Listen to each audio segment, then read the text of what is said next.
Então, já tinha esse baixo astral e essa situação muito complicada da gente tentar entender como um doido e incompetente, claramente incapaz para assumir a presidência da República, um desclassificado, seduziu 60 milhões de pessoas. Isso já era uma questão profunda para a gente refletir a respeito. Somado a isso, a gente enfrenta essa pandemia, né? E aí a gente parece viver uma série de tragédias, perdendo pessoas incríveis. Tudo isso ajuda a um baixo astral acumulado, que é uma fase muito difícil, né? E só nos resta racionalizar sobre isso, né? Tentar pensar sobre isso.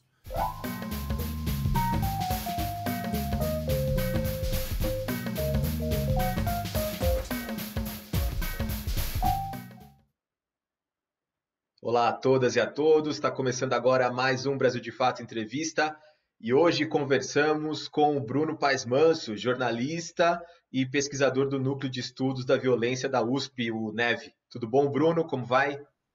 Tudo bem, Zé? É um prazer estar contigo, com todo mundo aí que está assistindo. Bruno Paes Manso é economista e jornalista. Passou por redações de grandes jornais do país até ingressar como pesquisador no Núcleo de Estudos da Violência da USP, o NEV. É autor de diversos livros sobre segurança pública no Brasil, entre eles A República das Milícias, dos Esquadrões da Morte à Era Bolsonaro, finalista do Prêmio Jabuti deste ano. Valeu, Bruno. Obrigado aí por topar aí um tempinho com a gente.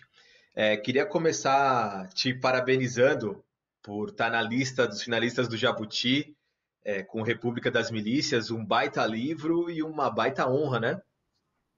Obrigado, pois é, só fera, né? A lista tem a Patrícia Campos Melo, Máquina do Ódio, tem o Sakamoto com a escravidão contemporânea, tem o Camilo Vanucci com o livro sobre a Vala de Perus, tem a Carla Monteiro com o livro e a biografia do Samuel Weiner, o Chico Otávio e a Vera Araújo com o livro Mataram Marielle, né? Sobre o assassinato da Marielle.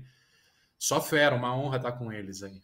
E acho que esse ano virou um ano muito especial para essa categoria em específico, né? A Patrícia com Máquina do Ódio, o Chico Otávio e a Vera Araújo sobre a morte da Marielle. Eu acho que são 3 livros, junto com o teu, né? São 3 livros que, de alguma maneira, explicam as entranhas do bolsonarismo, né? Como é que você tem visto hoje essa produção sobre as entranhas do bolsonarismo? Eu acho interessante, porque é um desafio, né? A gente está escrevendo a quente, né? Então sempre tem essa pegada do jornalista mesmo, né? Que está prestando atenção nas coisas que estão acontecendo.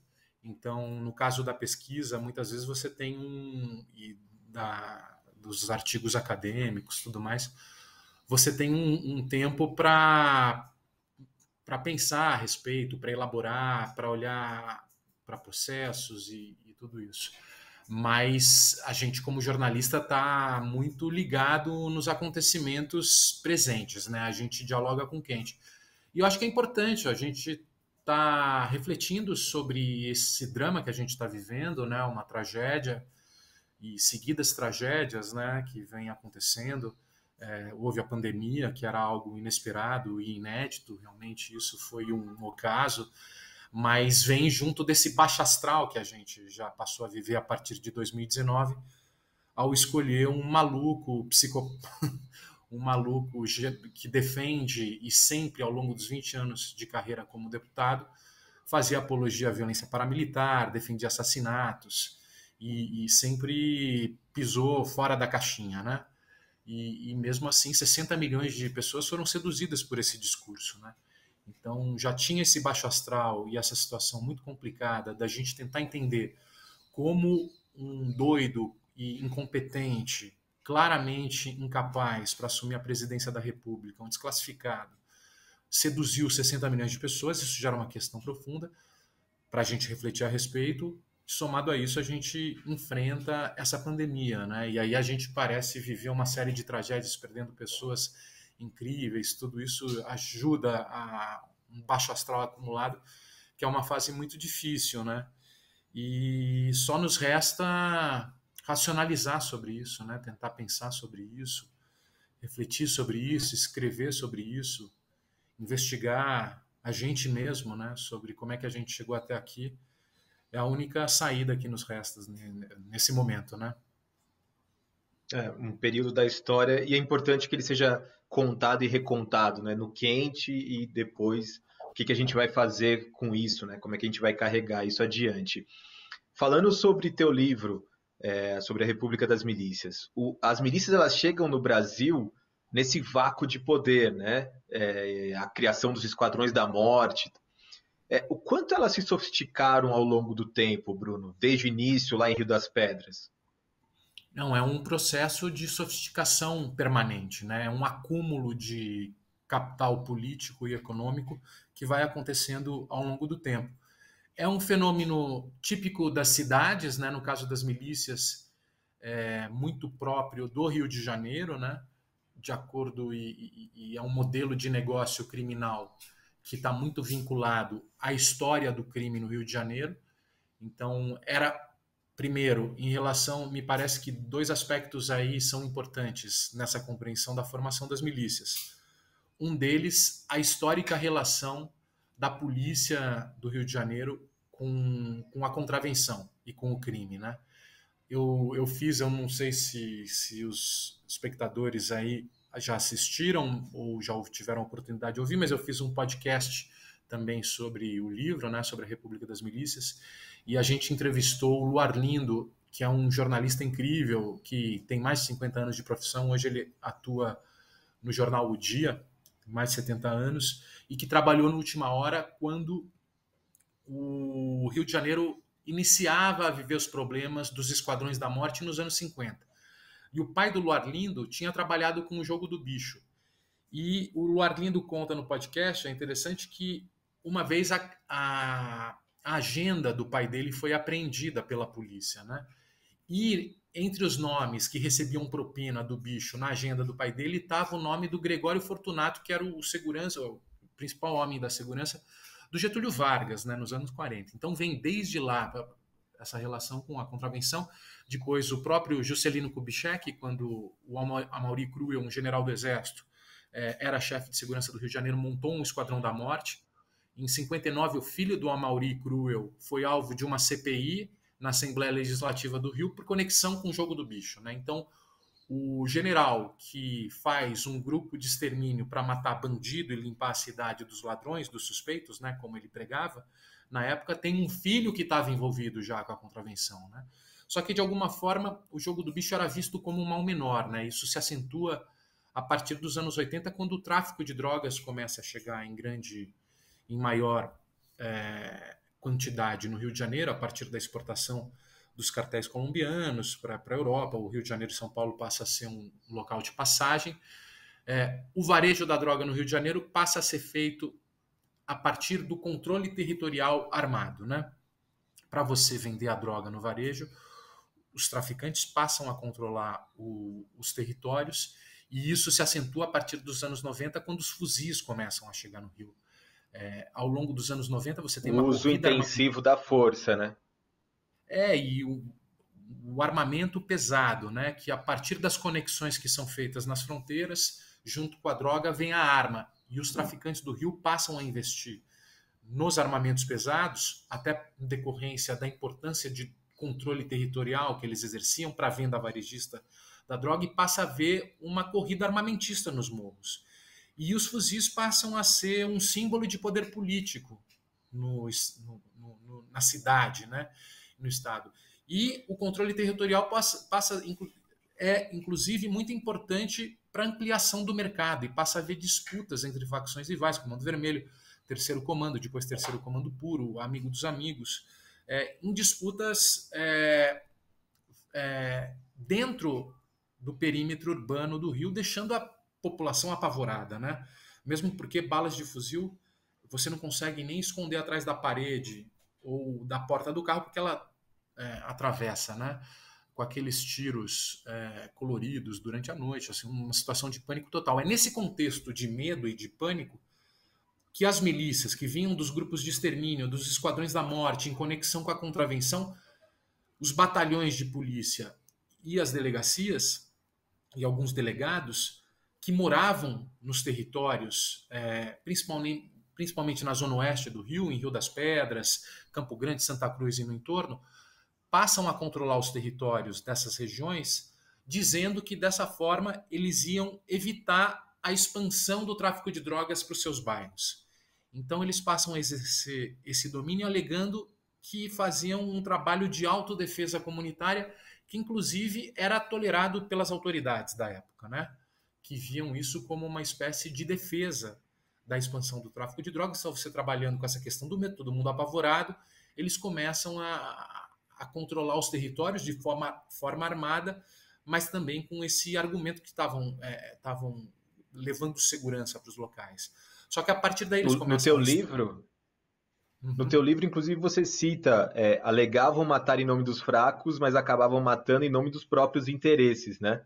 Exatamente. Talvez muito do que a gente vê ainda hoje, inclusive em algumas esferas de poder. Pois é, porque quando a população delega para a polícia o carta branca para matar quem eles acham que são suspeitos ou quem eles alegam que são suspeitos, o passo seguinte é eles passam a matar para ficar rico e ganhar vantagem na cena criminal e ser a quadrilha mais forte do crime no seu estado. Isso que se tornou os Esquadrões da Morte, eles passaram a atuar no contrabando, passaram a atuar no jogo do bicho, porque essa carta branca para matar te dá uma vantagem comparativa no crime. E eles passam a matar em defesa dos próprios interesses, né? É isso que acontece. E no caso das milícias foi o que aconteceu. A partir do momento que eles passaram a controlar os territórios, também começaram a extorquir comerciantes, extorquir moradores, cobrando taxas de segurança, gás, vendendo gás a preço mais alto que o mercado, proibindo as pessoas de comprarem gás do lado de fora. O gás já está alto, você imagina o gás da milícia, né?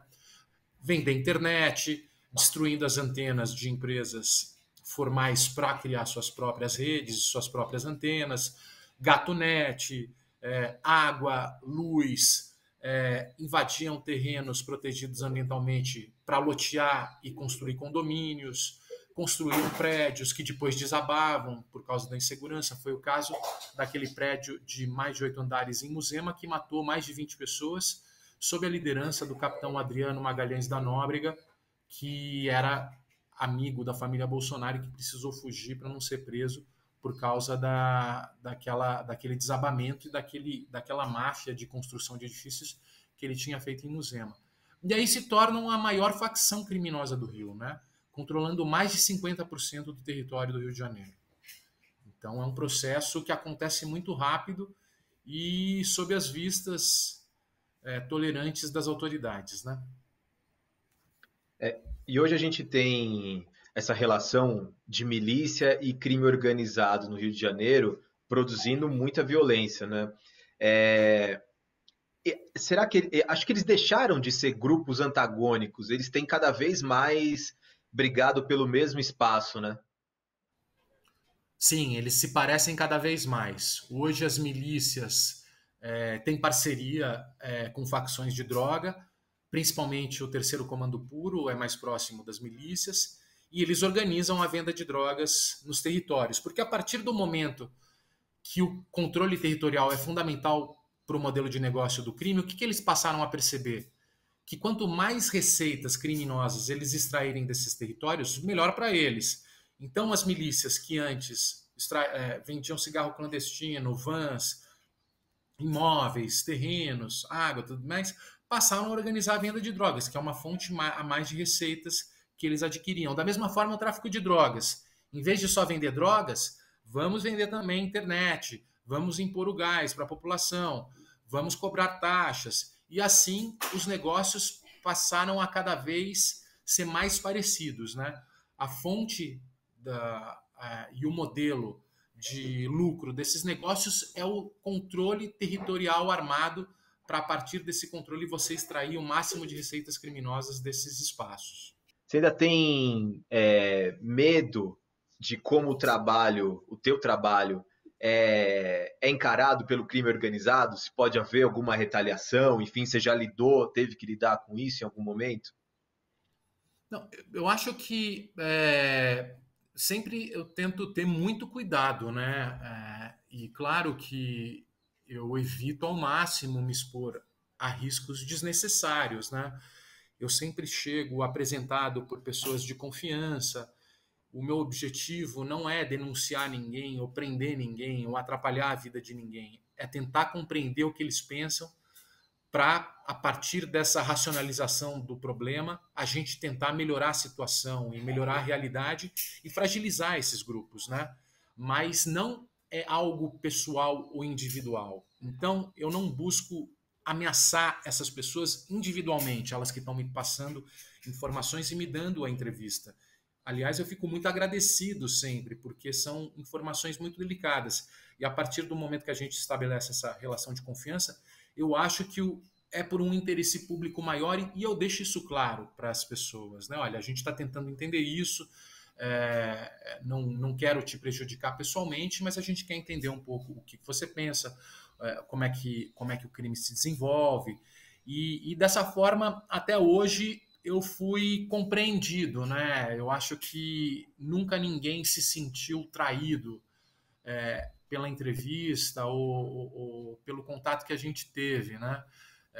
Pelo menos isso nunca chegou a mim. É diferente de um repórter investigativo, por exemplo, que foi o caso que aconteceu com o Tim Lopes, foi o caso que aconteceu com o grupo de reportagem do Dia, que eles estavam fazendo uma investigação para denunciar um problema que aconteceu nesses territórios. No caso do Tim Lopes, primeiro foi venda de drogas nas ruas da região do Complexo do Alemão, e depois ele estava investigando um baile funk que tinha uma série de problemas que ele queria mostrar e estava com câmeras escondidas e foi descoberto nesse momento. No caso dos repórteres do Dia, eles foram para a favela do Batã investigar uma milícia e a ação das milícias e foram descobertos, né?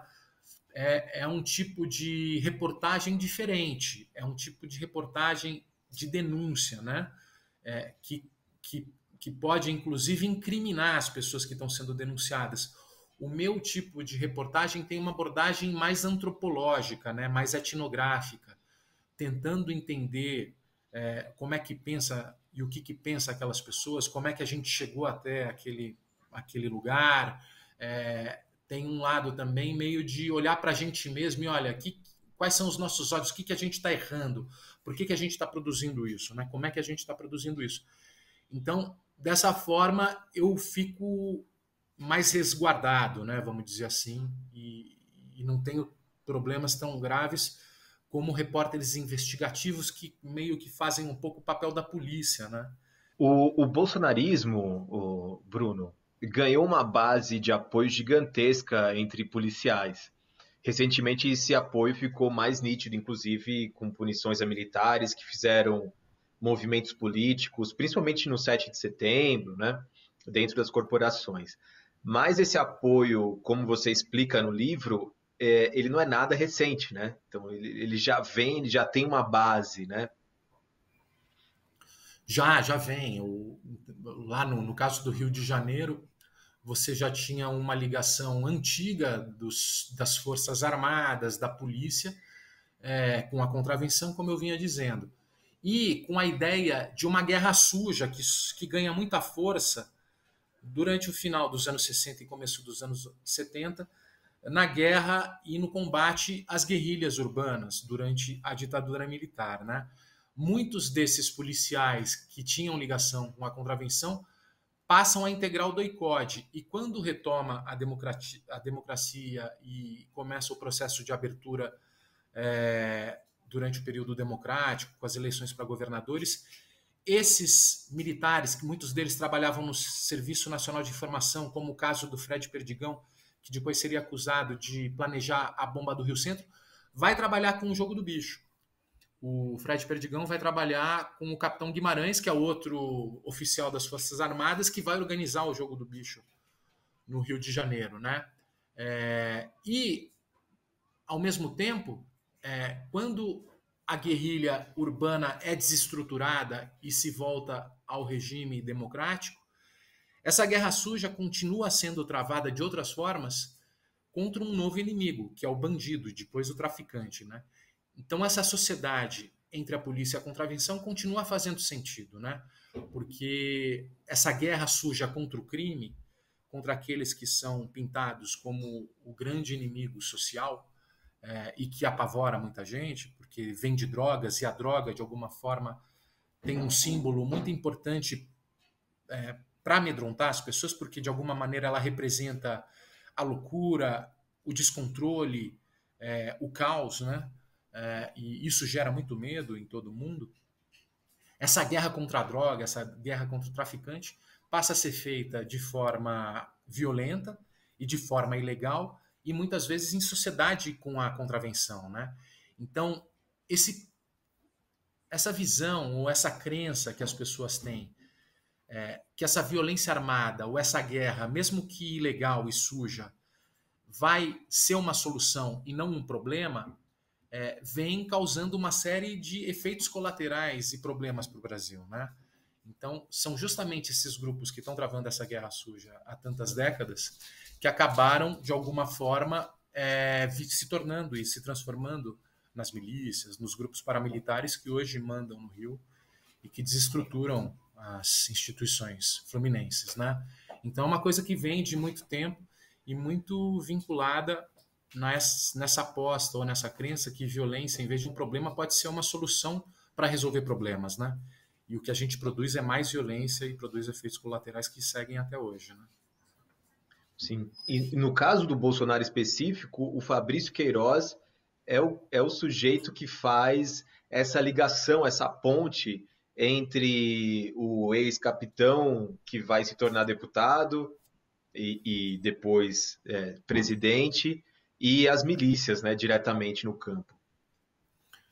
O Fabrício, ele era um policial militar, um sargento do 18º Batalhão de Jacarepaguá, da região de Jacarepaguá, que é justamente o batalhão no entorno do qual as milícias vão se espalhar, né? Porque Rio das Pedras fica encravado na área do 18º Batalhão e é justamente os bairros vizinhos que vão replicar e reproduzir esse modelo de Rio das Pedras a partir dos anos 2000, na época que o Fabrício Queiroz trabalhava lá no 18º Batalhão. E o Fabrício Queiroz vai trabalhar a partir de 2003 junto com o então tenente Adriano Magalhães da Nóbrega. Eles vão matar junto uma pessoa, né, um suposto traficante, numa também alegada troca de tiros, e junto Adriano e Fabrício se tornam muito próximos. E em 2004, o Adriano Magalhães da Nóbrega vai trabalhar no 16º Batalhão, na região lá de Parada de Lucas, junto com um grupo de policiais que armam um esquema de arrego contra traficantes lá do bairro. Só que eles torturam um monte de gente e uma dessas testemunhas iria depor contra esse grupo de policiais num determinado dia e ela é assassinada na véspera de depor na delegacia. E a partir daí o Adriano e o grupo de policiais que fazia esse tipo de trabalho são presos, né? Eles são presos e acusados de homicídio e de extorsão e de formação de quadrilha e tudo mais. E a partir daí, de dentro da prisão, quando o Adriano percebe que sua carreira criminosa ou sua carreira de policial está comprometida, mergulha no mundo do crime, vai organizar um escritório de matadores especializados, aproveitando seu conhecimento, seu know-how de treinamento no BOPE, vai matar para bicheiros, né? Para a família do Miro e do Maninho, que são dois bicheiros importantes do Rio de Janeiro, que morrem e os filhos dele passam a disputar o espólio dos pais, e organizar matadores para outros bicheiros também, né? Além disso, vai fazer sociedade com o jogo, vai virar sócio de milícias na construção de imóveis, como na área de Muzema, vai criar um empreendimento inovador se associando com o 3º Comando Puro no Morro do Dendê, com o Fernandinho Guarabu, via Batoré, que era o seu braço direito. Eles montam lá um sistema de van em parceria com o tráfico de drogas e vai se tornar um dos maiores bandidos da história do Rio de Janeiro, né? E, apesar disso, em 2006, a ex-mulher dele, a mulher dele na época, mas depois ex-mulher, vai ser contratada para o gabinete do Flávio Bolsonaro e 10 anos depois, quando ele já era sabidamente um dos maiores matadores e criminosos do Rio, a mãe do Adriano é contratada para o gabinete do Flávio Bolsonaro, né? Para fazer parte, segundo informações das investigações aí do Ministério Público, para fazerem parte dos esquemas da rachadinha montada pelo Fabrício Queiroz, que desde 2006 passa a trabalhar no gabinete do Flávio Bolsonaro, né? Então não faltam provas, né? Não faltam provas da ligação estreita da família com um dos maiores bandidos da história do Rio, né? E o Flávio Bolsonaro, inclusive, que homenageou o Adriano da Nóbrega na Alerj, né? Com medalhas de condecoração, inclusive. Medalhas Tiradentes foi levada para dentro da prisão, né? Ele estava preso, inclusive. E o Jair fez um discurso na Câmara dos Deputados pedindo a absolvição do Adriano Magalhães da Nóbrega em 2006 também, né? E para a gente chegar no final dessa conversa, Bruno, obviamente, podia ter muito mais tempo, muita questão para a gente levantar e bater papo aqui, mas o tempo, infelizmente, é escasso. A morte da Marielle Franco, que segue sem uma resolução mais de 1.300 dias depois, ao que tudo indica, também foi diretamente arquitetada pelo escritório do crime do Adriano da Nóbrega, né? Pode falar, desculpa. Não quer complementar? Não, pode falar. Eu queria falar mais ou menos sobre isso, porque depois outros elementos vieram a público, né, durante a investigação. Então, um porteiro que recebeu alguém, um suspeito que mora no mesmo condomínio residencial do presidente da República no Rio de Janeiro, na Barra da Tijuca. Enfim, tem outros tantos elementos que é uma investigação parada, né, ou andando a passos lentos há 1.300 dias, que pode também indicar muito problema para a família Bolsonaro, né? O que a gente sabe hoje, né, o que mais existem são elementos apontando para a execução que foi feita, segundo essas investigações, pelo Rony Lessa, que é um policial que trabalhou como segurança para o Rogério de Andrade, um outro bicheiro, sobrinho do Castor de Andrade. Então, o Rony Lessa e o Elcio Queiroz estaria como motorista dele, né? O Rony Lessa, sim, ele é vizinho da família Bolsonaro. Em algum momento da investigação foi identificado telefonemas entre as duas casas, né, da família Bolsonaro para o Rony Lessa. Tentaram entender o que era. Alguém alegou que seria a conversa entre os filhos da família, né, que teriam tido algum caso de namoro, alguma coisa assim, mas depois o Rony Lessa negou isso, né, disse que a filha dele estava viajando para os Estados Unidos nessa época. Então, por que esses telefones eram trocados é uma coisa que não se sabia. Atualmente, as investigações apontam como um possível mandante do caso, do assassinato, o Girão, né? O Cristiano Girão, que era um miliciano da região da Gardênia Azul e que teve um homicídio identificado como praticado alguns anos atrás, praticado sob mando dele por autoria do Rony Lessa. Então, por causa disso, eles acham que essa dobradinha, essa sociedade teriam se repetido depois, né, para a morte da Marielle, talvez em vingança da CPI das milícias, quando ele foi preso e acusado e desmascarado, né, pela CPI presidida pelo Marcelo Freixo. A Marielle tinha trabalhado no gabinete dele. Mas, assim, as perguntas continuam, não é uma... eu acho que não é uma hipótese tão convincente, porque esse homicídio aconteceu durante a intervenção militar, né, a intervenção federal no Rio de Janeiro em 2018. E se tem uma coisa que tanto os milicianos como os traficantes sabem muito bem, é que nesses momentos de grande clamor e de grande visibilidade, como uma intervenção federal, ou como uma Copa do Mundo, ou como uma Olimpíada, é o momento de se retrair, ou como uma Eco 92, isso vem de muito tempo, né?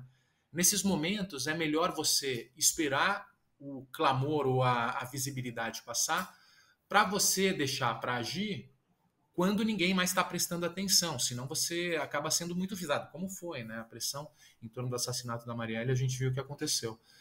Então, por que um miliciano iria fazer essa vingança justamente quando o Rio de Janeiro estava sendo mais patrulhado? Uma pergunta que eu me faço, eu coloco no livro, eu acho que é legítima. Poderia haver alguma motivação política? A intervenção federal não poderia ser o motivo para se causar um estrondo? ou um crime de impacto para contestar algum tipo de coisa ou para colocar em xeque algum tipo de autoridade, não poderia ser uma forma de você gerar uma comoção e, por exemplo, uma sensação de desordem para clamar por intervenção militar, por exemplo? São perguntas, a gente não tem elementos para responder, até diante da fragilidade das investigações, mas são perguntas que permanecem, né? São perguntas que permanecem. Enquanto as respostas não forem dadas, essas perguntas continuam a nos incomodar. Com certeza. Bruno, muito obrigado pelo papo. Espero que a gente volte a conversar em breve e muita sorte aí no Prêmio Jabuti. E que bacana, né? Tem podcast, enfim, o podcast inclusive tem coisas novas, né? Elementos novos em relação ao livro, né? Fica aí a dica para quem quiser buscar mais informações. Obrigado demais, viu, Bruno, pelo papo. Eu que agradeço o convite, é um prazer falar contigo também. Obrigado a todo mundo que nos acompanhou até agora. Segunda-feira que vem estamos aqui no mesmo horário. Tchau, tchau.